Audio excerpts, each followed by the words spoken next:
Hi Bearcats, this is Paz Moran bringing this week's Ticker Update. The Transportation Security Administration announced on December 1st that anyone that wishes to travel without a real ID or other acceptable forms of identification will be required to pay a $45 fee.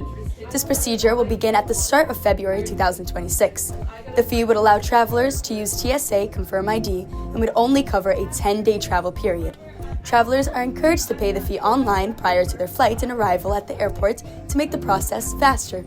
U.S. District Judge May D'Agostino dismissed the Trump administration's lawsuit against a New York law that prohibits ICE agents from making arrests at courthouses. This refusal to cooperate with President Donald Trump's immigration enforcement tactics marks a small victory for the rights of immigrants in New York. It's a good reminder that amidst a 1,200% increase in civil immigration detentions at state courthouses over 3 years, states do have the right to resist aggressive federal interference. Black Friday, a billion-dollar industry, has seen a recent growth in interest by Generation Z. This year, it brought in $11.8 billion in online sales, according to Reuters. Unlike previous generations, Gen Z is participating in this holiday event sale by using a new form of payment. Buy now, pay later. Baruch College's Harmon program hosted a reading and conversation with current writer-in-residence Oksana Maksychuk on November 20th.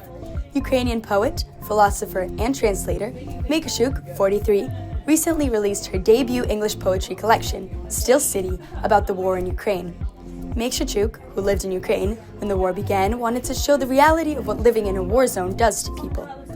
Dr. Rebecca Spokany has been teaching biology at Baruch College since 2013 and has become a familiar name among students who have taken Intro to Bio.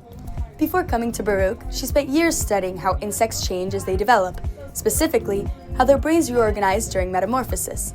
Working with flies and beetles helped her understand how a young nervous system transforms into an adult one, and has shaped the questions she still asks about how genes and hormones guide development.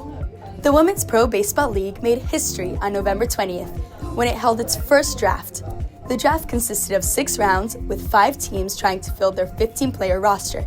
With the first round pick of the night underway, San Francisco drafted 27-year-old Kelsey Whitemore, a right-handed pitcher and outfielder.